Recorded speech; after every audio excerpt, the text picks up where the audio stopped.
Um, Good afternoon, everybody. If you could assume your seats again. Welcome to our fourth and final panel of the day, which is titled Islam, Pluralism, and Governance. Is Sharia law compatible with democracy? We have four distinguished speakers today who will help us answer that question, and they have each been allotted 10 minutes maximum for their talks. And I promise to be a ruthless enforcer of the time limit. We will postpone the Q&A session until the end of the panel so that everyone gets to do their presentations first. I will just briefly introduce each speaker. Their fuller bios are actually in the conference program, so feel free to consult that. Our first speaker is Mustafa Akyol, who probably needs little introduction to a DC audience. He is a senior fellow at the Center for Global Liberty and Prosperity at the Cato Institute here in DC. And he's addressing the issue of Islam, human rights, and democratic governance, a reformist perspective. Mustafa, you're up.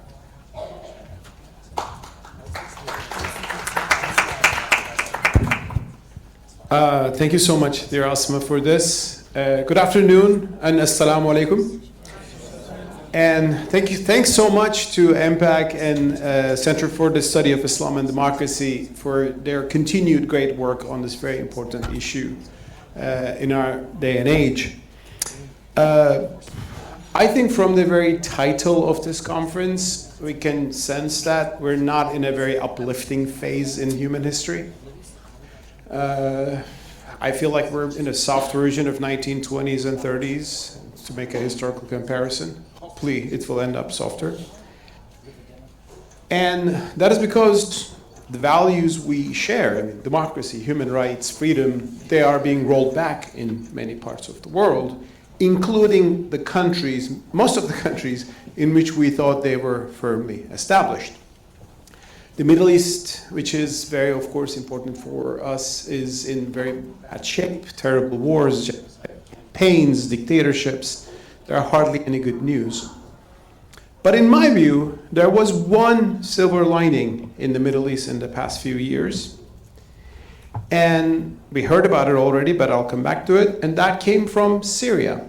At least in my view, what happened in Syria was, I think, a blessing after a horrific dictatorship, the tyranny of Ba'ath regime and the Assad family, which was finally toppled in 2024 after a long, of course, terrible civil war. And finally, millions of Syrians were able to taste freedom, which they've been yearning since the beginning of the Syrian revolution. Soon after, though, I mean, a lot of things were going on in Syria. The usual question about Syria also started to appear, and it's being discussed in some circles. And the question is, will the Islamic political forces that topple secular dictatorship will also prove authoritarian in their own ways, like enforcing their own understanding of the Sharia?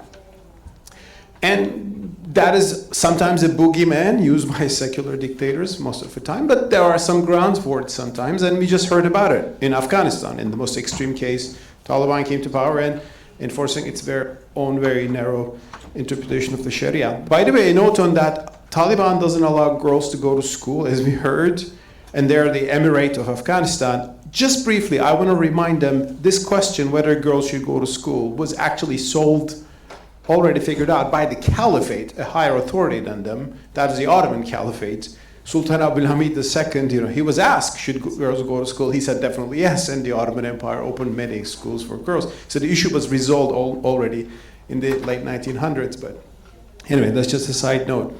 Now, going back to Syria, there are some people today who would say, oh my God, you never know, the Islamists, they will impose Sharia. I mean, that's why the Alawites are concerned, the Christians are, and these conversations are out there. But I am cautiously optimistic about the future of Syria, and that is because the new leadership in Syria seems pragmatic about the way to go forward. There are a lot of similarities to Turkey maybe, and Turkey has its own problems, but that would be still a better direction. Also, I'm studying on this issue about Islam, Islamic law, and public life.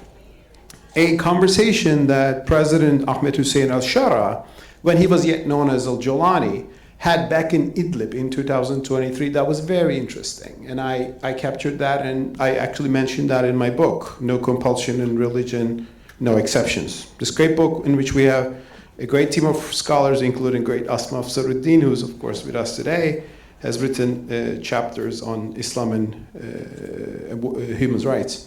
Now, in this conversation, President, not yet president, then he was still the leader of the revolutionary forces in Idlib, al-Jolani, as he was known, made an interesting comment to a team of Islamic scholars on the issue of Hisbah.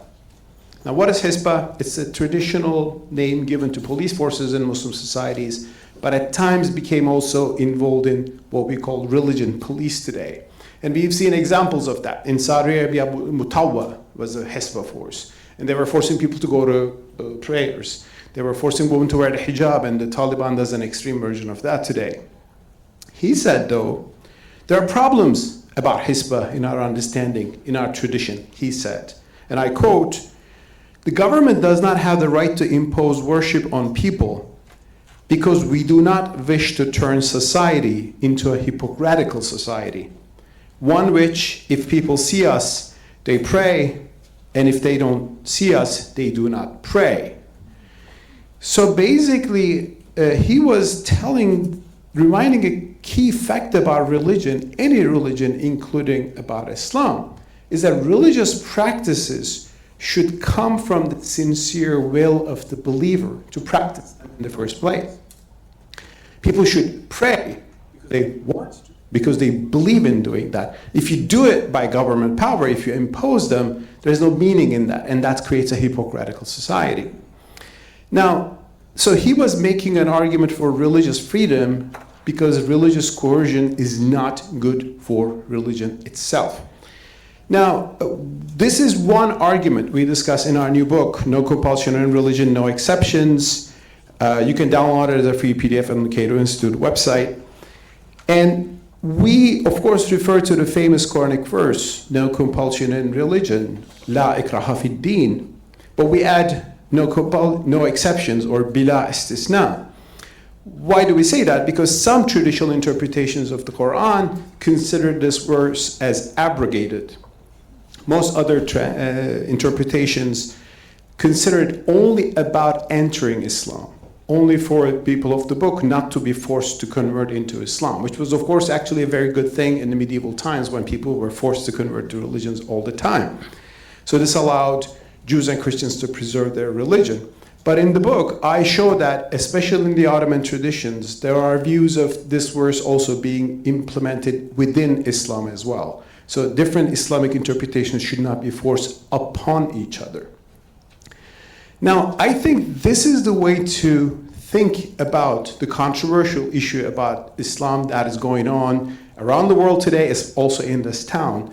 The idea of Sharia and imagining of Sharia as a coercive, oppressive law forced by a government like the Taliban and others. Quite the contrary, when we go back to the Quran, we see Sharia, briefly mentioned, as a way of life for believers, as a path to salvation for believers. And to be able to live in that path, you have to believe in it in the first place. You cannot force Sharia upon people who do not want to live by it. Now, in traditional Islam, this was actually understood in a basic sense, in the sense that Sharia was not enforced on Christians or Jews. I mean, Islamic empires created legal systems in which they were, in some sense, subject to Sharia law, but they were always given the leeway to live by their tradition. For example, the Ottoman Empire banned alcohol for Muslims, but never to Christians. They could drink it. Their religion allows that, right? So in the modern age today, however, we have to even move beyond that because, first of all, the modern state has more sweeping powers and its laws have to be uniform by the very definition of the modern state. Second, the diversity that we have in society is even more. Today, they're not just maybe Jews and Christians, Ahl al-Kitab, but people with a lot of different persuasions of life. Not all Muslims agree what the Sharia is. Not all of them understand religion in the same way. Some are modernists, some are not that practicing. So you cannot enforce the Sharia on them as the law of the land. You can preach, and people can live by the Sharia, by their own voluntary beliefs. In other words, for example, if the Taliban believes Muslim ladies should not travel alone without a mahram, good, they can preach that. And ladies who are convinced by that interpretation maybe can choose to live like that, but others don't have to. Or the Taliban believes music is haram. I have a very good solution. Good, then do not listen to music. But no, they want to break your musical instruments as well, because they don't want you to listen to music as well. So this lack of coercion should be the main approach. Now, if you understand Sharia in this sense, can Sharia exist in a free, democratic, liberal Western state? Definitely. And I'll give you just one example. It's from a European country in which the Sharia actually has been implemented for more than 100 years. The only European country where you have actually Sharia courts. Do you know which European country it is? Good. Greece. Few people know about that in Greece. They know the Greek islands and all the things, but Greece actually has Sharia courts in 1923, since the Treaty of Lausanne, because the Turkish minority in Greece gained the right to live by Islamic law. And this was actually never a controversial thing. It became a controversial thing in the 2010s when a Turkish Muslim lady, Molla Saleh, said, I've been subject to Sharia courts in Greece, and they gave me an inheritance which gives me a less share that I would get in a secular court. I didn't want this in the first place.